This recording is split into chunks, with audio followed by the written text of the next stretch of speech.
एक scene imagine कीजिए, मुंबई की एक बेहद भीड़ भारी लोकल ट्रेन है। हाँ, आमतौर पर वहाँ कितनी भीड़ होती है हम सब जानते हैं। बिल्कुल।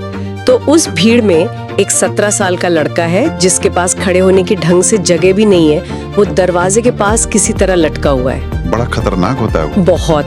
और तभी स्टेशन आने वाला होता है, भीड़ का एक भारी धक्का लगता है और उसके हाथ से उसका क्रिकेट किट बैग छूटकर चलती ट्रेन से नीचे गिर जाता है। ओ बाप रे, उस उम्र में किड बैग खोना बहुत बड़ी बात होती है। वही तो। वो लड़का उस वक्त इतना डरा हुआ और नर्वस है कि उसमें आगे चलकर अपने कोच को ये बात बताने की हिम्मत भी नहीं बचती। उसका डर उस पे पूरी तरह हावी था। और सोचने वाली बात यह है कि वही डरा हुआ 17 साल का लड़का आगे चलकर दुनिया के सबसे सफल और निडर क्रिकेट कप्तानों में से एक बन जाता है। एकदम किसी फिल्म की कहानी की तरह लगता है ना ये। लगता तो है, पर इसके पीछे की सच्चाई ना किसी चमक धमक वाली फिल्म से बिल्कुल अलग है। बहुत मेहनत है इसके पीछे। सही कहा आपने। तो आज की इस गहरी चर्चा का विषय वही लड़का है, यानी भारतीय क्रिकेट के हिटमैन रोहित शर्मा। हमारे पास उनके कई इंटरव्यूज हैं, मैच रिपोर्ट्स हैं, आंकड़ों का एक लंबा चौड़ा हिसाब है और उनकी पर्सनल लाइफ से जुड़ी बहुत सी खबरें हैं। पर हम यहाँ सिर्फ उनके रिकॉर्ड्स की लिस्ट नहीं पढ़ने वाले हैं। बिल्कुल नहीं। इन तमाम रिपोर्ट्स और आर्टिकल्स के जरिए हम उस माइंडसेट और उस इंसान को समझना चाहते हैं जो इन आंकड़ों के पीछे छिपा है। एक ऐसा खिलाड़ी जो लगातार खुद को बदलता रहता है। इसमें एक आम इंसान के लिए लगातार सीखने और खुद को बेहतर बनाने की बहुत बड़ी सीख है। हाँ, क्योंकि उनका सफर कोई एक सीधी लकीर नहीं रहा है। हम आम तौर पर कामयाबी को एक चमकती हुई मंजिल मान लेते हैं, पर उस चमक के पीछे की घिसावट और बारीकियां समझना जरूरी है। खास करके उस छवि को लेकर जिससे रोहित शर्मा सबसे ज्यादा जाने जाते हैं। आप लेजी एलिगेंस की बात कर रहे हैं ना? हाँ, बिल्कुल वही। Lazy elegance.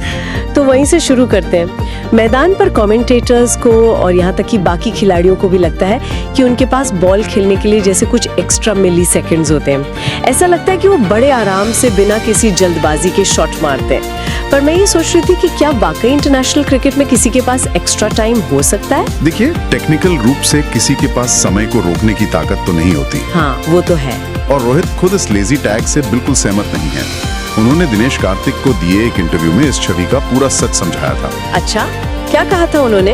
उन्होंने बहुत ही साफ शब्दों में कहा कि भाई, जब सामने वाला बॉलर 145 किलोमीटर प्रति घंटे की रफ्तार से बॉल डाल रहा हो ना, तो वहाँ लेजी होने का कोई स्कोप ही नहीं बचता। वरना लेजी होकर पुल शॉट मारेंगे तो बॉल सीधे सर पर लगेगी। एग्जैक्टली। अगर आप उस वक्त लेजी हुए तो बॉल आपके बल्ले पर आने के बजाय सीधे आपके हेलमेट पर आकर लगेगी। उनके पास कोई एक्स्ट्रा टाइम नहीं होता। तो फिर वो मैदान पर इतने शांत और एफर्टलेस दिखते कैसे हैं? मुझे तो ये बिल्कुल एक बतख यानी एक स्वान की तरह लगता है। स्वान की तरह? जैसे पानी के ऊपर? हाँ, जैसे पानी के ऊपर से देखो तो बतख बिल्कुल शांत दिखती है, तैरती हुई। पर पानी के नीचे उसके पैर कितनी तेजी से और कितनी मेहनत से चल रहे होते हैं, ये किसी को नहीं दिखता। ये एनालॉजी इस सिचुएशन को बहुत सही तरह से समझाती है। उनकी बैटिंग में जो टाइम दिखता है वो उनका आलस नहीं, बल्कि उनकी बहुत ही शार्प गेम रीडिंग स्किल और एंटिसिपेशन है। यानी वो पहले ही पढ़ लेते हैं कि क्या होने वाला है। बिल्कुल। जब बॉलर अपने रन अप पर होता है ना, रोहित तभी से उसके माइंडसेट से एक कदम आगे चलते हैं। वो हाथ से बॉल छूटने के एंगल को देखकर पहले ही अंदाजा लगा लेते हैं कि बॉल कहाँ आने वाली है। ओह, वहाँ से उनको वो टाइम मिलता है। हाँ, जब आपका दिमाग पहले ही कैलकुलेट कर लेता है तो आपकी बॉडी को सेट होने में कम वक्त लगता है। इसलिए उनका फुटवर्क स्मूथ लगता है और कोई जल्दबाजी नहीं दिखती। यही मैकेनिक्स एक्स्ट्रा टाइम होने का एक इल्यूजन देते हैं। पर एक बात मुझे बताइए, क्या इस एफर्टलेस इमेज का उन्हें शुरुआत में नुकसान भी झेलना पड़ा? मेरा मतलब है, क्रिकेट में जहां एग्रेसिव बॉडी लैंग्वेज और पसीने से लथपथ दिखने को मेहनत माना जाता है, क्या लोगों ने उनकी मेहनत को कम आंका इस शांत छवि के चक्कर में? अरे बहुत नुकसान झेला है उन्होंने इसका शुरुआती दिनों में। लोगों ने और सिस्टम ने भी उनकी इस स्मूथ टेक्निक को उनका केयरलेस एटीट्यूड समझ लिया था। मतलब सिलेक्टर्स को लगता होगा कि लड़का कोशिश ही नहीं कर रहा। वही ना, जब कोई खिलाड़ी आउट होकर जाता है और उसके चेहरे पर गुस्सा या फ्रस्ट्रेशन नहीं दिखती, तो लोगों को लगता है इससे परवाह ही नहीं है। पर यही गलतफहमी उनकी सबसे बड़ी ताकत बन गई थी। कैसे? उन्होंने लोगों के इस परसेप्शन को अपने खेल के आड़े नहीं आने दिया, बाहरी शोर को टोटली नजरअंदाज कर दिया। और अगर वो सच में अंदर से इतने फोकस थे, तो 2011 के वर्ल्ड कप में क्या हुआ था? उन्हें टीम से बाहर क्यों निकाल दिया गया, जबकि वो उस वक्त तक 2007 का T20 वर्ल्ड कप जीत चुके थे? हाँ, और उसके बावजूद बाहर हो गए। वो उनके करियर का सबसे बड़ा टर्निंग पॉइंट था, मैं कहूंगा। 2011 वर्ल्ड कप स्क्वाड में ना चुने जाने की खबर ने उन्हें सच में हिलाकर रख दिया था। एक नेचुरल टैलेंट को उसके अपने देश में हो रहे वर्ल्ड कप से बाहर कर देना, ये तो किसी भी खिलाड़ी को तोड़ सकता है। बिल्कुल। भारत ने वो वर्ल्ड कप जीता और रोहित को घर बैठकर पूरा टूर्नामेंट टीवी पर देखना पड़ा। पर यहाँ से ना उनके मेंटल ट्रांसफॉर्मेशन की कहानी जुड़ी है। उन्होंने किसी पर गुस्सा नहीं निकाला। नहीं, एक आम खिलाड़ी मीडिया में बयानबाजी करता या सिलेक्टर्स को दोष देता, पर उन्होंने आईने में देखा। उन्हें एहसास हुआ कि इंटरनेशनल लेवल पर सिर्फ नेचुरल टैलेंट काफी नहीं होता। वहां टिके रहने के लिए रोल क्लैरिटी और सिचुएशनल अवेयरनेस जरूरी होती है। रोल क्लैरिटी से यहाँ क्या मतलब है? क्या उनका रोल फिक्स नहीं था उस वक्त? नहीं था ना। उनकी बैटिंग पोजीशन लगातार बदल रही थी उस टाइम पर। कभी नंबर 5, कभी 6, तो कभी 7 पर आते थे। और हर पोजीशन की डिमांड अलग होती है। बिल्कुल अलग होती है। नंबर 3 पर आकर इनिंग्स बनाना और नंबर 6 पर आकर आखिरी ओवर्स में लंबे शॉट्स खेलना, दोनों अलग आर्ट हैं। रोहित ने समझा कि बैटिंग पोजीशन बदलने पर अपना गेम भी बदलना पड़ेगा और इसके लिए उन्होंने विजुअलाइजेशन का बहुत इस्तेमाल शुरू किया। विजुअलाइजेशन? पर इसके मैकेनिक्स क्या है?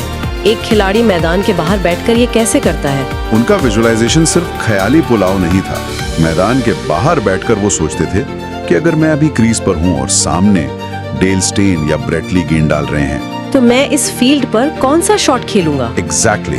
जब आप ऐसी चीजें दिमाग में बार बार सोचते हैं तो आपका दिमाग उस शॉट को एग्जीक्यूट करने के लिए प्राइम हो जाता है। तो जब वो असल मैदान पर आते थे, वो सिचुएशन उनके दिमाग में पहले ही प्ले हो चुकी होती थी। ओह वाओ, ये सिचुएशनल अवेयरनेस उन्हें बेटर बैट्समैन बनाने लग गई थी और मुझे लगता है इसका फायदा आगे चलकर उनकी लीडरशिप में भी हुआ होगा।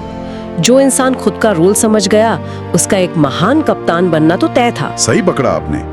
यही शिफ्ट उन्हें सिर्फ एक बेहतर बैट्समैन नहीं बल्कि एक महान लीडर बनाने वाली थी। और उनके कप्तानी के आंकड़े देखिए, 70% से ज्यादा का विन रेट, 5 IPL टाइटल्स भी। हाँ, 5 IPL टाइटल्स, 2024 का T20 वर्ल्ड कप और 2025 की चैंपियंस ट्रॉफी। ये रिकॉर्ड्स आम बात नहीं है। पर कप्तानी का ये ताज ना हमेशा फूलों की सेज तो नहीं रहा होगा। अगर हम उनके सफर में 2023 के ODI वर्ल्ड कप का फाइनल देखें, लगातार 10 मैच जीतने के बाद अपने ही घर में हार जाना, उस हार का दर्द तो बहुत गहरा रहा होगा। उस हार ने उन्हें लिटरली तोड़ दिया था मेंटली। उन्हें वहां से मूव ऑन करने में बहुत लंबा वक्त लगा था, पर फैंस के अनकंडीशनल प्यार ने उन्हें हील करने में बड़ी मदद की। और इस हीलिंग के बाद भी एक झटका और था। IPL 2024 में मुंबई इंडियंस ने अचानक उन्हें हटाकर हार्दिक पांड्या को कप्तान बना दिया।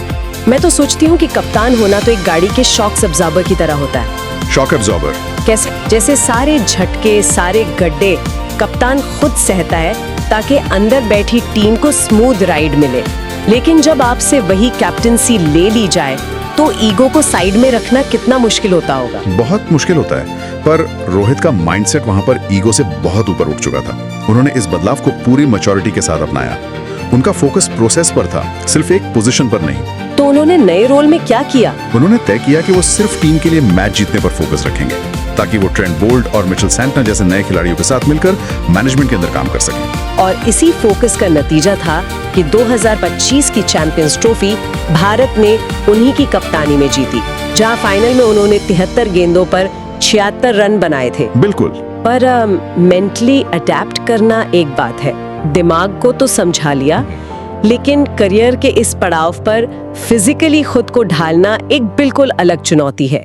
खास करके तब जब उन्होंने जून 2024 में T20 से संन्यास ले लिया और फिर मई 2025 में टेस्ट्स को भी अलविदा कह दिया। फिजिकल रीइन्वेंशन की कहानी सबसे हैरान करने वाली है। उनके करीबी दोस्त अभिषेक नायर ने खुलासा किया कि रोहित ने हाल ही में अपना 11 किलो वजन कम किया है। 11 किलो? एक खिलाड़ी जो लगभग सब कुछ जीत चुका है, टेस्ट्स और T20 से रिटायर हो चुका है, उसमें अचानक इतनी भूख कहां से आई कि वो 11 किलो वजन कम कर रहा है? ये ड्राइव आती कहां से है? ये ड्राइव आती है फियर ऑफ कंप्लेसेंसी से, यानी संतुष्ट हो जाने के डर से। अच्छा। जब आप सब कुछ पा लेते हैं ना, तो सबसे बड़ा दुश्मन आपका आलस होता है। वजन कम करना सिर्फ फिट देखने के लिए नहीं था, बल्कि 2027 के ODI वर्ल्ड कप के लिए एक स्ट्रैटेजिक मूव था। 2025 चैंपियंस ट्रॉफी के बाद उन्होंने साफ भी किया था कि वो अभी ओडीआई फॉर्मेट से रिटायर नहीं हो रहे हैं। हाँ, वजन कम होने से आपकी एजिलिटी बढ़ती है, आपके स्किल्स एम्पलीफाई होते हैं। उम्र के साथ रिफ्लेक्सेस स्लो होते हैं, पर वजन कम करने से जब वो पुल शॉट के लिए बैकफुट पर जाएंगे तो वो मूवमेंट बहुत तेज हो जाएगी। ये उनका मेंटल डिक्लेरेशन था कि वो अभी भी सेटिस्फाइड नहीं है। कमाल है। पर इन सब चीजों को बैलेंस करने के लिए, इस इनसेन फोकस को मेंटेन करने के लिए ग्राउंड के बाहर कैसा सपोर्ट सिस्टम चाहिए होता है? उनका आम इंसान वाला रूप क्या है? ग्राउंड के बाहर की लाइफ ही तो उन्हें संभालती है। जैसे 2008 में एक एड शूट के दौरान उनकी मुलाकात रितिका से हुई थी, जहां युवराज सिंह ने उन्हें चेतावनी दी थी ना। हाँ, युवराज ने चेतावनी दी थी कि रितिका उनकी रखी सिस्टर हैं तो दूर रहना उनसे। पर प्यार परवान चढ़ा और उन्होंने रितिका को प्रपोज किया, और पता है कहाँ? किसी फैंसी जगह नहीं, अपने बचपन के मैदान बोरीवाली स्पोर्ट्स क्लब पर आइसक्रीम खिलाने के बहाने। ओह वाओ, कितना ग्राउंडेड प्रपोजल था ये। मैं हमेशा मानती हूँ कि पुराने दोस्त और अपनेपन की जगह एक एंकर की तरह होते हैं। बिल्कुल होते हैं। जब कामयाबी की हवा बहुत तेज होती है, ईगो बढ़ने लगता है, तो यही दोस्त आपको जमीन से उड़ने नहीं देते। सच कहा। आज भी उनके दोस्त वही हैं जो 20 साल पहले थे। वो आज भी उन्हें खराब शॉट खेलने पर सीधे मैसेज पर गाली देते हैं। उन दोस्तों और परिवार से उन्हें एक सेफ स्पेस मिलता है। पर ऑफ फील्ड जिंदगी में सिर्फ दोस्ती और रोमांस तो नहीं है। उनके बिजनेस इन्वेस्टमेंट्स में उतार चढ़ाव भी तो बहुत आए हैं, जैसे प्रोजो में उनका इन्वेस्टमेंट।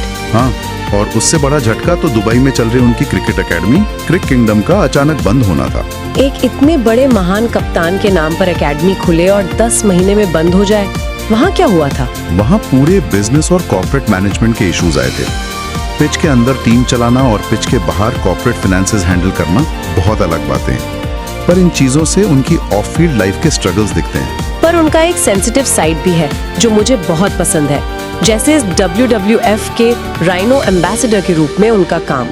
सुडान नाम के आखिरी मेल नॉर्दर्न व्हाइट राइनो की मौत ने उन्हें बहुत झंझोड़ दिया था। पीटा के साथ मिलकर जानवरों की नसबंदी के लिए काम करना भी उनकी इस सेंसिटिविटी को दिखाता है। तो इस पूरी चर्चा से सुनने वालों के लिए सबसे बड़ी सीख तो यही निकल कर आती है कि कामयाबी एक दिन का खेल बिल्कुल नहीं है। लेजी एलिगेंस के पीछे सालों का पसीना है, हर हार के बाद वापस उठने की जिद है, और समय के हिसाब से खुद को अपडेट करने की काला भी। उन्होंने खुद एक मजाक में कहा था कि वो अब पर्दे पर सूर्यवंशम देखकर रोने वाले लड़के से आगे बढ़कर गेम ऑफ थ्रोन्स देखने वाले इंसान बन चुके हैं। ये पूरा एवोल्यूशन है उनका। तो आखिर में मैं एक सवाल छोड़ना चाहूंगी सबके सोचने के लिए। सोचिए, जब एक इंसान अपनी फील्ड की सबसे ऊंची चोटी पर पहुंच जाता है और सारे ताज पहन लेता है, तो क्या उसकी सबसे बड़ी चुनौती कोई नया दुश्मन होता है, या फिर अपनी बनाई हुई लेगेसी को तोड़कर कुछ नया रचना होती है? क्या सच्चा चैंपियन वही है जिसे कभी संतुष्टि यानी सेटिस्फैक्शन नहीं मिलती? इस विचार के साथ हम उम्मीद करते हैं कि इन बातों से आपको खुद की जिंदगी में लगातार बदलाव करने की नई प्रेरणा मिलेगी। आज के इस गहरी चर्चा में बस इतना ही। अगली बार फिर मिलेंगे किसी नए विषय के साथ।